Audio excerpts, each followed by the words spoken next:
अलीकडच्या काळात काही गंभीर आणि दुःखद प्रसंग समोर येत आहेत, ज्यात मुले आपल्या आईवडिलांची संपत्ती आणि प्रॉपर्टी त्यांच्या नावावर करून घेतात आणि नंतर त्यांना वृद्धाश्रमात सोडून देतात, त्यांची सर्व नाते तोडतात। ही केवळ एक दुर्दैवी घटना नाही, तर एक अशी गोष्ट आहे की ज्यामुळे आपण आपल्या समाजाचा आत्मपरीक्षण करायला हवं। आपण इतके स्वार्थी आणि निष्ठुर कसे होऊ शकतो बरं? आपल्या ट्रस्टमध्ये घडलेली एक घटना आपल्या सर्वांच्या डोळ्यात अंजन घालणारी आहे। प्रभाकर अधिकारी एक प्रतिष्ठित आणि सुसंस्कृत व्यक्ती होते, ज्यांनी आपल्या आयुष्यभर कुटुंबासाठी कष्ट केले। त्याने आपल्या मुलांसाठी सर्वस्व अर्पण केले।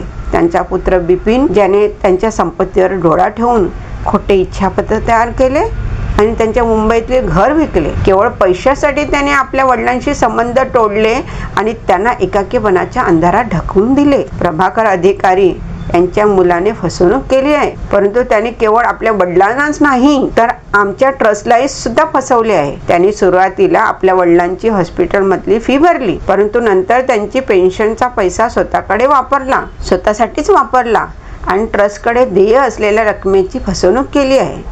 त्यांनी वचन दिले होते की घर विकून पैसे देईन, पण शेवटी काहीही दिले नाही। कंटिन्यू ते 7 वर्ष आमच्या DMCT हॉस्पिटलमध्ये होते। त्यांच्या मृत्यूच्या पूर्वी आमचे कर्मचारी त्यांच्या घरी गेले असता चौकशीसाठी, कारण बिपिन अधिकारी हे फोन सुद्धा उचलत नव्हते, त्याच्यामुळे आम्ही चौकशीसाठी तिथे गेले असता कळलं जो फ्लॅट आहे प्रभाकर अधिकाऱ्यांच्या नावाने, तो फ्लॅट 4 वर्षापूर्वीच विकला गेलाय।